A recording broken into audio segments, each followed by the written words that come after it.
नेपालका रवि लामिछाने, ज्ञानेन्द्र साई, सोडी मगले, नेपालका जति पनि नयाँ आउनुभएको सांसदहरू हुनुहुन्छ नि, संसद भवनमा तपाईँले कुरा नउठाएर एउटा बोर्डरमा बस्ने एउटा दिदीले गुलेले लिएर भारतीय सीमाको लागि लड्ने ती दिदीको गु खानुहोस् तपाईँ गएर। भारतीय सीमामा आफ्नो सीमाको 1 इन्च जमिनको लागि लड्ने मधेसीको लागि, मधेसी दाजुभाइ दिदीबहिनीहरूलाई त म स्यालुट गर्छु क्या। ओरिजिनल नेपाली तिनीहरू हुन्।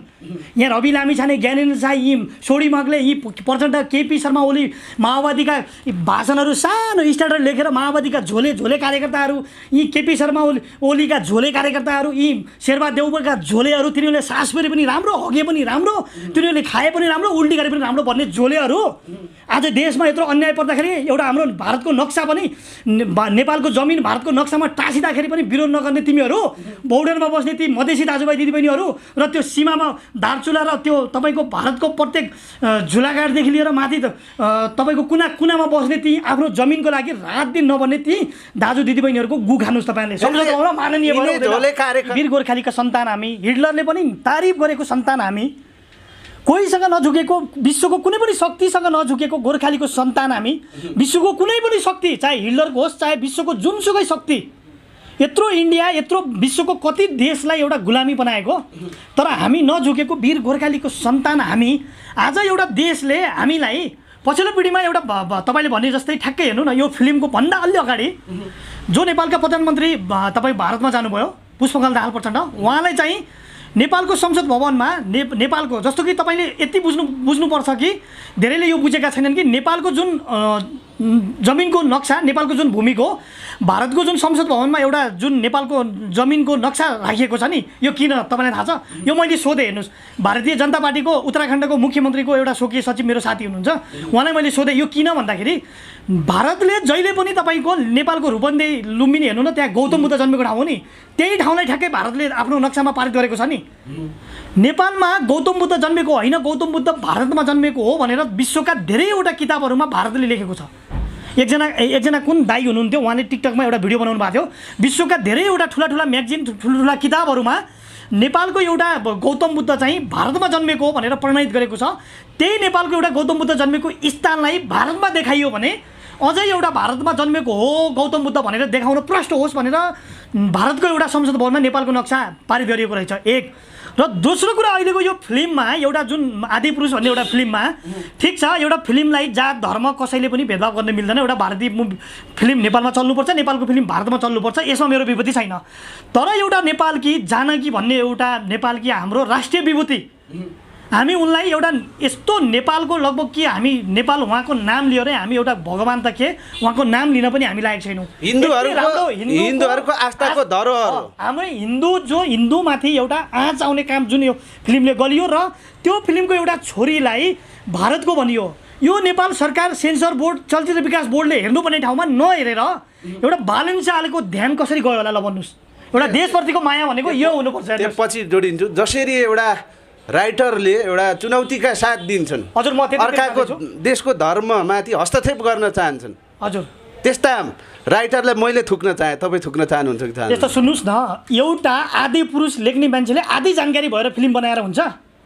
फिल्म बनाउने मान्छेले त एउटा नेपाल इतिहास बोकेको एउटा रामायण जस्तो, हिन्दू जस्तो पवित्र एउटा फिल्म बनाउने मान्छेले त अध्ययन गरेर लेख्नुपर्छ नि। उसको एउटा अभिव्यक्ति हेर्नु त, यो कस्तो काम नपाएको एउटा मान्छे हो, त्यस्तो मान्छेले बोलाएको फिल्म। म त एउटा आदिपुरुष हिन्दू सम्बन्धी एउटा बनेको फिल्म हेर्नलाई यति उत्सुक थिएँ क्या, मैले 500 रुपियाँ छुट्याएर राखेको थिएँ क्या। तर त्यो फिल्म हेर्ने होइन कि अब त्यो फिल्म हामीले जलाउनुपर्छ, त्यो फिल्मलाई नेपालबाटै बहिष्कार। जस्तो कि नेपालमा धेरैवटा अब पोखरा महानगरपालिकामा, धरान महानगरपालिका, जति पनि नेपालका महानगरपालिकाहरूले साथ दिँदै हुनुहुन्छ नि, अब यो फिल्म नेपालबाटै बहिष्कार गर्ने हो। मलाई लाग्छ यो फिल्म त बहिष्कार गर्नुहोस् क्या, यो हलबाटै डिलिट गरिदिनुहोस्।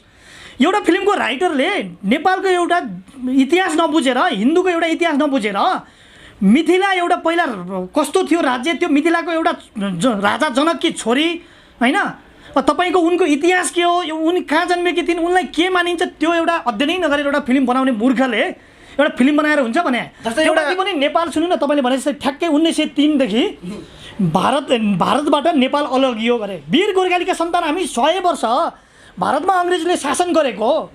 कुमाउ गढवालदेखि तपाईँको हिमाचलसम्मको इतिहासमा एउटा कुमाउ गढवालदेखि तपाईँको नेपालको सिजाली खस राज्य 22 राज्यको राजधानीमा कर बुझाउन आउँथे भनेर म अस्ति भर्खर तपाईँको उत्तराखण्ड पुरै घुमेँ। म हिमाचलको अलिअलि भागमा पनि घुमेँ। त्यस्तो अभिव्यक्ति कसरी दिन्छन् त? इतिहासको पानामा पल्टाउँदाखेरि आजसम्म नेपाल विश्वमा कुनै पनि अन्य देशहरू धेरै उपनिवेश छन्, गुलाब छन्, तर नेपाल आजसम्म कहीँ छैन, स्वतन्त्र छ। बरु इन्डिया हिजो अस्तिसम्म अङ्ग्रेजहरूको गुलाम थियो, उपनिवेशमा थियो। तिनले इतिहास कहिले पढेनन्। के भन्नुहुन्छ? यस्तो हो क्या, भारतका एक दुईजना ती पागलहरूले भन्लान्, तर भारतमा हेर्नुहोस्, भारतको जुन आर्मीहरू, भारतका जुन सैनिकहरू छन्, भारतका जुन विज्ञ छन्, भारतमा बसेका जुन व्यक्तिहरू छन्, तिनीहरूलाई इतिहास थाहा छ। हेर्नुहोस्, विश्वमा कहीँ पनि गुलाम नभएको देश, वीर गोर्खालीको देश भनेर नेपाललाई गौरव गर्छन्। र अर्को कुरा, भारतमा हामी पनि जान्छौँ, भारतमा हामी पनि अस्ति त्यत्रो लगभग झन्डै 1.5 महिना घुमेँ म। भारतमा बसेका व्यक्तिहरू हाम्रो पुर्ख्यौली गरेर नेपाल हो, पुर्ख्यौली हाम्रो देउता छन्, पुर्ख्यौली हामी जमिनमा हामी बसेको भनेर अस्ति मैले त्यहीँ गएर उत्तराखण्डको कुना कुना पुगेर म भिडियो बनाएको थिएँ। तर एकजना मान्छेले त्यहाँ जासुसी गरेर भारतीय एसएसबीले मलाई समातेर मेरो पुरा भिडियो डिलिट गरेर एक दिन भारतीय एसएसबीको जेलभित्र बसेर आए मान्छे हो। मलाई थाहा छैन त्यहाँको। म त पहिला भन्थेँ कि कुमाउ गढवालदेखि लिएर 22 राज्यको राजधानी सिजा जुम्लाको सिजामा हो र तपाईँको 24 राज्य यहाँ गोर्खामा थियो नि त। जब तपाईँको पृथ्वीनारायण शाहले आक्रमण गर्न नसक्दाखेरि बहादुर शाहले दसैँको बेला आक्रमण गरेर सिजा राज्य अतिक्रमण गर्दाखेरि नेपाल एकीकरण भयो हैन? तपाईहरुलाई थाहा छ नि, पूर्वमा टिस्टा र पश्चिममा काँगडासम्मको भूभाग नेपालमा थियो। हो, इतिहास हामीलाई पनि थाहा छ। जब तपाईँको उत्तराखण्डमा बस्ने नेपाल त्यहाँका भारतीयहरूलाई पनि थाहा छ। तपाईँ एकचोटि गएर त्यहाँ रिसर्च गर्नुहोस्, त्यहाँका मान्छेहरूसँग सोध्नुहोस् त्यहाँका मान्छेहरूले हामी नेपाली हो, हाम्रो पूर्वज नेपाली हो। नेपालको पश्चिममा जुनसुकै जातिहरू छ नि, तपाईँको त्यहाँ पनि त्यही जाति छ क्या, त्यही भाषाभूषा छ, त्यही भाषा अलिक बुझिन्छ, त्यही रहनसहन छ। त्यो हाम्रो भूमि हो क्या। एक दुईजना पागलहरूले, एक दुईजना अध्ययन नगरेहरूले, एक दुईजना नेपाल वीर गोर्खालीका सन्तान, वीर गोर्खालीको इतिहास, वीर गोर्खालीका जुन पहिचान थियो, खुकुरीमाथि तपाईँको एउटा खुकुरीको धारमा विश्वका तपाईँको तोपसँग लड्ने वीर गोर्खालीका सन्तान हामीलाई इतिहास नभएका एक दुईजना पागलले भन्दैमा हुनेवाला केही छैन। अहिले पनि त इन्डियाको सीमामा गोली खाने, इन्डियाको सीमा जोगाउने, इन्डियाको अस्तित्व जोगाउने त नेपाली गोर्खाहरू नि होइन र? सर, मैले भने नि त, एकजना भारतीय तपाईँको मेरो फोन उठाउनु भएन, एकजना भारतका तपाईँको उत्तराखण्डका मुख्यमन्त्रीको एकजना सचिव हुनुहुन्थ्यो, उहाँसँग मेरो अस्ति धेरै विभेद भएको थियो, उहाँसँग मेरो झन्डै 1 घन्टा कुरा भएको थियो। मैले उहाँलाई भने कि भारतमा यदि इन्डियाले यदि यिनीहरूले पाकिस्तानले उहिले उडाउँथ्यो क्या वीर गोर्खालीको सन्तान गोर्खा रेजिमेन्टमा कतिजना सेनाहरूले आज भारतको जमिनको एउटा रक्षाको लागि आज भारतका यी व्यक्तिहरूलाई आरामले चैनले सुत्नको लागि त बौर्डरमा कसिएर जोसिएर आफ्नो ज्यान दिन तयार वीर गोर्खाली हाम्रो गोर्खा रेजिमेन्ट त छ नि तैनात। त्यो भारतको जनताले बुझाएको छ क्या, 2-4जना पागलले भन्दैमा हुँदैन। र अर्को कुरा सुन्नुहोस्, भारतले एउटा जतिमाथि हामीमाथि विभेद गर्छ नि, जति दादागिरी गर्छ नि, त्यो हाम्रो गोर्खा रेजिमेन्टले भोलि च्यालेन्ज दिन सक्छ क्या। गोर्खा रेजिमेन्टका पाकिस्तान, चाइना, अन्य देशतिर तेर्सिएका बन्दुक आफ्नै देशतिर तेर्साइदियो भने के होला? सुन्नु न, मैले भने कुनै पनि एउटा आफ्नो नेपाली आमाको छातीमाथि लादान्न कोही पनि सक्दैन। भारतमा बसेका कयौँ नेपालीहरूले आफ्नो देशलाई कति माया गर्छन्। भारततिर भने होइन, मैले जसरी गोर्खा रेजिमेन्टहरूले अहिले तिनीहरूका हतियारहरू पाकिस्तानको सिमानातिर, चाइनाको सिमानातिर तेर्सिरहेछन् नि, जस्तो नेपालमाथिको हस्तक्षेप तिनीहरूले सहन सकेनन्, आफ्नो मातृभूमिलाई लत्ताएको देख्न चाहेनन् र मोदीतिरै तेर्साइदियो भने के होला हालत? त्यो मजाले हुन सक्छ। हेर्नुहोस्, गोर्खा रेजिमेन्टको आफ्नो छुट्टै छ, त्यहाँ डोगरा छ, पन्जाब रेजिमेन्ट छ, त्यहाँ छुट्टै रेजिमेन्ट छ। भारतको एउटा सीमा क्षेत्रमा तपाईँको फर्स्ट पोइन्टमा एउटा पाकिस्तानको सेनासँग छाती फुलाएर बस्ने सेना भनेको हो गोर्खा रेजिमेन्ट। गोर्खा रेजिमेन्टलाई भारतले पनि स्याल्युट गर्छ। गोर्खा रेजिमेन्ट जबसम्म तैनात हुन्छ नि, त्यहाँका जनताहरू आनन्दले सुतेका हुन्छन्। र रह्यो अर्को कुरा, हाम्रो बोर्डरको कुरा, नेपाली एकदम तपाईँ हामी नेपाली होइन क्या, तपाईँ हामी त नेपाली, तपाईँ हामीलाई नेपालको माया जतिको छ, तपाईँ हामीले जति नेपालको जमिन र नेपालको भारतसँग जतिको हाम्रो विभेद चलिरहन्छ नि, त्योभन्दा बढी त पल पलमा यी बोर्डरका मान्छेहरूसँग पल्छ क्या। बोर्डरका मान्छेले आफ्नो एक जमिनको लागि, आफ्नो एक जमिनको 1 इन्च र एक आफ्नो पिल्लरको लागि रात दिन भारतीय एसएसबीको बुट र गोली खाएर बस्ने ती भारतका सीमामा बसेका नेपालीहरूलाई त म स्याल्युट गर्छु क्या। ओरिजिनल नेपाली भने तिनीहरू हुन्। तपाईँ हामी त होइनौँ क्या। तपाईँ हामी काठमाडौँमा बसिरहेछौँ, खाइरहेछौँ, डुलिरहेछौँ। यहाँ नेताहरू, यी भाषण गर्ने मान्छेहरू, यी चोर दलालीहरू, यी भ्रष्टाचारीहरू काठमाडौँमा बसेर भारतका शासनका कुराहरू, सिमानाका कुराहरू, भारतका अर्थतन्त्रका कुराहरू, भारतको दादागिरीको कुरा गरेर यहाँ बसेर हुन्छ भने सिमानामा बस्ने ती व्यक्तिहरूले आफ्नो 1 जमिन इन्चको लागि, एक आफ्नो माटोको लागि, एक ढुङ्गाको लागि भारतीय एसएसबीसँग मर्न न मार्न तयार हुने ती नेपालीहरूलाई त म स्याल्युट गर्छु कि। ओरिजिनल नेपाली भने ती हुन्। जस्तो कहिले गौतम बुद्ध जुन पवित्र तीर्थस्थल लुम्बिनीको अब अखण्ड भारत भनेर आफ्नो देशमा चित्रण गर्छ, नक्सा जारी गर्छ, कहिले अब सीता अब इन्डियाको चेली हुन् भन्छ, त्यहाँको जनता, त्यहाँको सरकार, पुरै इन्डिया यो धर्मसँग लागेर अपभ्रंश पारेर कतै नेपालका राम पनि त आफ्नो बनाएका हुन् कि इतिहास पो हेर्ने बेला भएको छ। जस्तो कि राम पनि त इतिहासमा नेपालकै ठोरी पर्सामा जन्मेका हुन् भन्ने कुराहरू पनि चित्रण भइरहेको हुन्छ। योभन्दा पहिला केपी ओलीले पनि बोलिरहेका थिए। यसै गरी अपभ्रंश बनाएर इन्डियन हुन्, इन्डियामा जन्मेका राम हुन् बनाएको हो कि क्या इन्डियाहरू? यस्तो सुन्नुहोस् है, नेपालको इतिहास बुझ्ने हो भने, नेपालको इतिहासका कुरा गर्ने हो भने भारतका विज्ञ र भारत बुझेका र वीर गोर्खालीको इतिहास बुझेका भारतमा पनि धेरै बुझेका मान्छेहरू छन् है। तपाईँ हामीले अहिले एउटा भारतको सरकार, एउटा भारतको एउटा दुई चारवटा पागल, दुई चारवटा मिडियाले यो नेपालको छोटो देश, सानो देश, यो देशलाई बम बारुद हानेर मोदीजी ठिक गर्नुहोस्, यो सानो देशको यति ठुलो हिम्मत छ भनेर दुई चारजना जो पागलले बोलेको कुराहरू तपाईँ हामी नजाम, ठिक छ नि। यदि भारतले हामीमाथि दादागिरी गर्न सक्छ र भारतले हामीमाथि हेप्न सक्छ भने हामी नेपालको जमिनको लागि र नेपालको मातृभूमिको लागि, नेपाली आमाको लागि हामी यो ज्यान त के भन्नुहोस् न, हामी यो प्राण नै छातीमा गोली खान तयार भएर पनि हामी बस्न तयार छौँ क्या। हामी यो प्राण त के, हामी जस्ता यो देशै रहेन भने तपाईँ हामी बसेर बाँचेर के काम? यो देशको अस्तित्व मेट्छ, यो देशको मान्छेहरू बिक्री हुन्छन्, यो देशको छविमाथि बिक्री हुन्छ, यो देश नै रहन, यो देशमाथि कसैले लात हान्छ भने तपाईँ हामी यहाँ बसेर, तपाईँ हामी काठमाडौँमा बसेर तपाईँ हामीले यो देशका आदर्शवादी कुरा गरेर हुनेवाला केही छैन। तपाईँ हामीले यो देशको जमिनको लागि, यो देशको अस्तित्वको लागि, यो देशका विभूतिहरू, यो देशलाई बनाउनको लागि, यो देश परिवर्तन गर्नलाई, यो देशलाई लड्नको लागि जति रगत बगाए नि सीमामा, आज हामीले यो देशको लागि पनि फेरि रगत बगाएन भने उनीहरूका रगत बगेका, उनीहरूका सपना, उनीहरूले यो देशको लागि लडेको आन्दोलन औचित्य हुँदैन। त्यही भएर काठमाडौँमा बसेर ठुल्ठुला कुरा गरेर हुँदैन। म त यो एउटा व्यक्ति बोल्दैमा भन्दा पनि एउटा सिम्पल त्यो अनपढ गवार भन्छु, जसले इतिहास पढेकै छैन, त्यो मनोज भन्ने मान्छे, सुन्नु म भन्छु, उसले हल्लाइदियो नेपाल सरकार चुप लागेर बसेको छ, फिल्म प्रतिबन्ध लगाएन, संसदमा कुरा उठेन, राष्ट्रियता धर्ममाथि हस्तक्षेप भइसक्यो। सरकार छ र भने मलाई सरकार छ जस्तो त लाग्दैन। नेपालमा सरकार छ। यदि नेपालमा सरकार हुन्थ्यो भने, यदि बालेन शाह यो देशको प्रधानमन्त्री हुन्थ्यो भने, हर्क सम्मान जस्ता व्यक्ति यो देशको प्रधानमन्त्री हुन्थ्यो भने भारतमा गएर जुन नरेन्द्र मोदीसँग संवादमा टेबल ठट्याएर संसद भवन नेपालको जमिन, नेपालको ठाउँको नाम किन समावेश गरियो यदि भनेको भए म त्यतिखेर स्यालुट गर्थेँ क्या। चुइक्क जाने मोर्रा भैँसी ल्याएर आउने अनि लाएर तेस्रो लिङ्गी नाचेर आएर दुई चार कुरा गरेर आएर देशको अस्तित्व बच्छ भने यो सरकार छ र भने तपाईँलाई नेपालमा सरकार भएको, अदालत भएको, यो देशमा नियम बनाउने व्यक्तिहरू, यो देशमा यो देशको लागि बलभद्र, वीरभद्र कुँवरहरू र यो देशका पृथ्वीनारायण शाह जस्ता व्यक्तिहरू, आज बालेन शाह र हर्क सामाङ जस्ता व्यक्तिहरू यो देशमा माया भएका व्यक्ति, केन्द्रमा सरकार छ, प्रचण्ड सरकार छ, उता संसदमा बुलन्द आवाजका धनी राष्ट्रियताले ओतप्रोत भएका व्यक्ति हुँ भन्छन् रवि लामिछाने, ज्ञानेन्द्र साईहरू, तर चुइक्क आवाज छैन, प्रतिवाद छैन। रवि लामिछाने, ज्ञानेन्द्र साई यिनीहरू भनेको आफ्नो फ्यान फलोइङ बढाउन, आफू कसरी हाइलाइट हुन, मिडिया क्यामेरा देख्न बित्तिकै लुरुक्क बोल्न, विदेश घुम्न, देश अर्थतन्त्र कहाँ गइरहेछ, के गइरहेछ भाषण ल्याउँदैन कि। म त भन्छु नेपालका यी सांसदभन्दा, सर तपाईँलाई मैले भने, नेपालका यी सांसद र माननीय भन्दा बौर्डरमा बस्ने ती नारीहरू र बौर्डरमा एक पिल्लरको लागि र एक माटोको लागि र एक जमिनको लागि लड्ने ती स्यालुट गर्ने ती व्यक्तिहरूको लागि म यी माननीय भन्दा ठुलो मान्छु कि म तिनीहरूलाई म सम्मान गर्छु। यी माननीय सांसदहरूलाई सम्मान गरेर के काम? यिनीहरूले के गरेका छन् भने देशको लागि यो भारत, म भन्छु सुन्नुहोस्, भारतलाई जसरी भारतले भन्छ नि, हिन्दीमा भन्छ नि के को जवाब के दिने भन्छ नि, जसरी यो बालेन शाहले जवाब दिइरहेछन् नि, उनीहरूले एउटा संसद भवन नेपालको जमिनको नक्सा गर्ने अनि नेपालकी एउटा नारीलाई, नेपालकी एउटा विभूति, नेपालकी एउटा छोरीलाई आफ्नो छोरी भन्ने अनि हामी चुप लागेर बस्ने।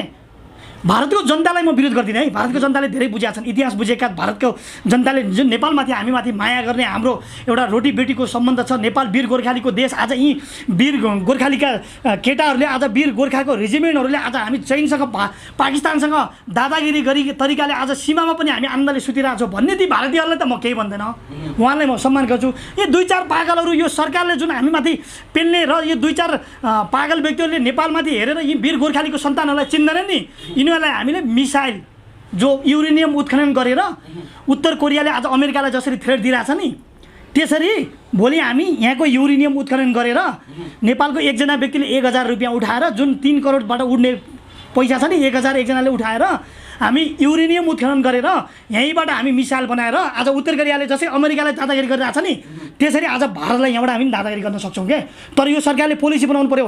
यहाँ काठमाडौँमा बसेर ठुला कुरा गरेर यी माननीय सांसदहरूले संसद भवनमा त्यो कुरै नउठाउने, अर्को गर्ने, चुइक्क बोल्नै डराउने, भारतका प्रधानमन्त्री जान बित्तिकै यिनीहरू सारा भोज खाना जस्तै गरेर भारतमा यसरी हुँदैन। जस्तै युवा पुस्ताहरू जुन अहिले सबैका आशा धरोहरका व्यक्तिहरू थिए, ज्ञानेन्द्र साई, रवि लामिछानेहरू, जुन भारतको एउटा सिनेमाले नेपालको धर्ममाथि ठाडो हस्तक्षेप गर्दा त अहिले ठुलो विद्रोह हुनुपर्ने थियो यहाँ, होइन?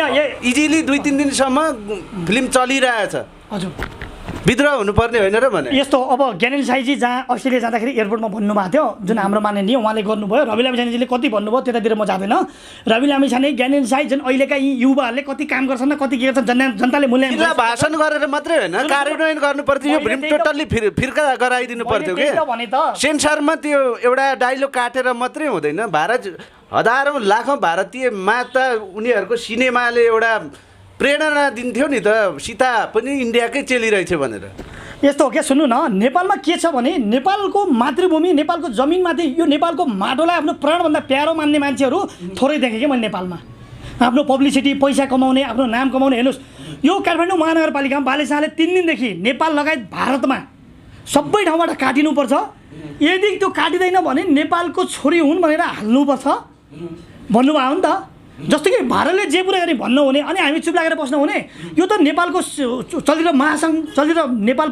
महासङ्घ जस्तो कि सेन्सर बोर्ड होइन नेपाल चलचित्र विकास बोर्ड नेपाल यो सूचना तथा सञ्चार मन्त्रालय चलचित्र विकास सम्बन्धी जुन हेर्ने मन्त्रालय यिनीहरूले त यसलाई तहलाउनु पर्ने हो क्या भारतलाई जसरी हामीले तहलाउन सक्दैन यिनीहरूले झन् हामीलाई हेपिराख्छन् हजुर तपाईँ भन्ने अनि तपाईँ हजुर भन्ने अनि यिनीहरूको प्याज टमाटर गोबी आलु टमाटर सबै ल्यायो भन्दैमा दियो भन्दैमा तपाईँको भारतलाई लुर्को पर्ने पैसा तिरेर ल्यायो यिनी भारतले हामीलाई फ्रीमा दिए हो जस्तो बालेन शाहले जुन डायलग नेपालमा मात्र नभएर इन्डियामा पनि काटिएन भने हिन्दी फिल्मलाई म सधैँभरि प्रतिबन्ध लाउँछु भनिरहेको एकदम राम्रो हिन्दी अरू फिल्म प्रतिबन्ध त्यो त्यतातिर म जाँदिनँ अहिले किन एउटा च्यालेन्ज हो लाउनु पनि पर्छ सधैँ भाषा धर्ममा हस्तक्षेप गर्छ भने बार विवाद आउँछ हिन्दी फिल्मले नेपाललाई दबाब दिइरह्यो नै अहिले म अरू फिल्मतिर जाँदैन एउटा यो आदि पुरुष भन्ने फिल्म छ नि यो आदि फिल्म भन्ने यो आदि पुरुष भन्ने फिल्मलाई नेपालबाट बाइकेट होइन यसलाई च्याचुत गरेर यो के भन्छ यसलाई चाहिँ डिलेट हानेर पठाउँदा हुन्छ किन भन्नु न आज चलचित्र वितरकहरूले यो हलकर्ताहरूले अदालतमा मुद्दा हाल्न गयो अरे तपाईँले सुन्नुभयो नि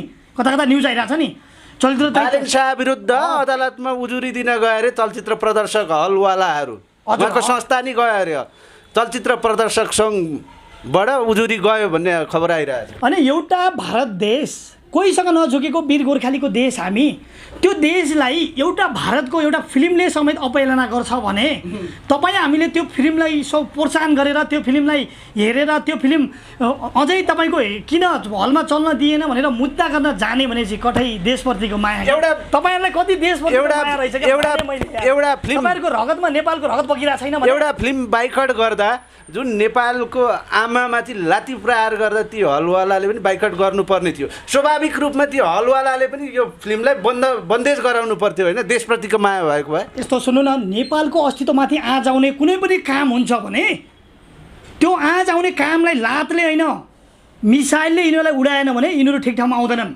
बालेन शाहले जे गरिरहेछन् नि म उहिलेदेखि भनिरहेको छु नि यो बालेन शाहको सपोर्ट गरिरहेको छ त बालेन शाहको किन सपोर्ट बालेन शाहको झोले होस् कि कार्यकर्ता होस् कि ठुल्ठुला नेताहरूलाई मलाई आरोप लगाउने गर्थे कार्यकर्ताले आरोप लगाउने गर्थे मैले बालेन शाहको कामलाई सपोर्ट गरेँ बालेन शाहलाई सपोर्ट गरेँ होइन बालेन शाहको भिजनलाई सपोर्ट गरेँ म यो देशको माया गर्छु यो देश बन्नुपर्छ यो देश मेरो वीर गोर्खालीको देश कसैसँग नझुकेको देश हिटलरले पनि तारिफ गरेको देशको सन्तानको छोरा हो म कसैसँग झुक्दिनँ डराउँदिनँ अहिले पनि मर्नु पऱ्यो भने म बौर्डरमा गएर मर्न तयार हुने मान्छे हो म एक दिन भारतीय एसएसपीको जेलभित्र बसेर आएको मान्छे हो तपाईँको कालापानी नालापानी हुँदैदेखि भारतको उत्तराखण्डको कुन जिल्लाको कुन ठाउँ आउँदैन भने मलाई सोध्नुहोस् सब जिल्ला कुना वडापालिका नगरपालिका समेत घुमेको छु म त्यहाँको मान्छेको प्रत्येकको रिभ्यू एक बताउन सक्छु म त्यहाँ जिल्लाको वडा एक बताउन सक्छु म त्यतिसम्म थाहा छ मलाई म पुरै घुमेर रिसर्च गरेर मात्र बोल्छु तपाईँको त्यहाँका मान्छेहरूले समेत हामी नेपाली हो हाम्रो देउता नेपालमै छ हामी पूजा गर्न जान्छौँ हाम्रो पूर्वजै नेपाली हो भनेर धेरैले त त्यो नेपाली भाषा बोल्छन् पनि अनि त्यही ग्रेटेस्ट एउटा नक्सा पास गर्ने यो सरकारसँग आँट छैन भने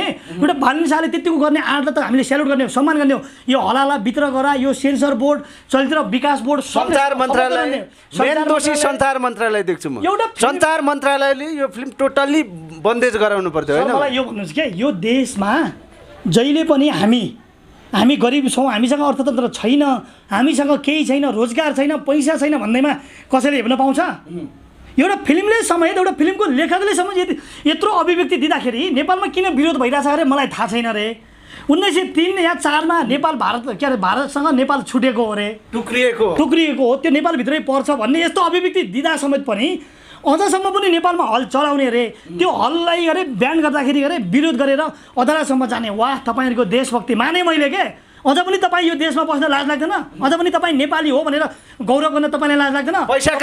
पैसाको लागि आमा बेच्न तयार छन् मान्छेहरू पछिल्लो पिरियडमा धेरै। नेपालका रवि लामिछाने, ज्ञानेन्द्र साई, सोडी मग्ले, नेपालका जति पनि नयाँ आउनुभएको सांसदहरू हुनुहुन्छ नि, संसद भवनमा तपाईँले कुरा नउठाएर एउटा बोर्डरमा बस्ने एउटा दिदीले गुनेर लिएर भारतीय सीमाको लागि लड्ने ती दिदीको गु खानुहोस् तपाईँ गएर। भारतीय चाहिँ सीमामा आफ्नो सीमाको 1 इन्च जमिनको लागि लड्ने मधेसीको लागि मधेसी दाजुभाइ दिदीबहिनीहरूलाई त म स्यालुट गर्छु क्या। ओरिजिनल नेपाली तिनीहरू हुन्। यहाँ रवि लामिछाने, ज्ञानेन्द्र साई, यी सोडी मग्ले, यी प्रचण्ड, केपी शर्मा ओली, माओवादीका भाषणहरू सानो स्ट्यान्डर्ड लेखेर माओवादीका झोले कार्यकर्ताहरू, यी केपी शर्मा ओलीका झोले कार्यकर्ताहरू, यी शेरबहादुर देउवाका झोलेहरू, तिनीहरूले सास फेरि पनि राम्रो, हगे पनि राम्रो, तिनीहरूले खाए पनि राम्रो, उल्टी गरे पनि राम्रो भन्ने झोलेहरू आज देशमा यत्रो अन्याय पर्दाखेरि एउटा हाम्रो भारतको नक्सा पनि नेपालको जमिन भारतको नक्सामा टाँसिँदाखेरि पनि विरोध नगर्ने तिमीहरू, बोर्डरमा बस्ने ती मधेसी दाजुभाइ दिदीबहिनीहरू र त्यो सीमामा दार्चुला र त्यो तपाईँको भारतको प्रत्येक झुलाघाटदेखि लिएर माथि तपाईँको कुनामा बस्ने ती आफ्नो जमिनको लागि रात दिन नभन्ने ती दाजु दिदीबहिनीहरूको गु खानुहोस् तपाईँले। संसद भवनमा माननीय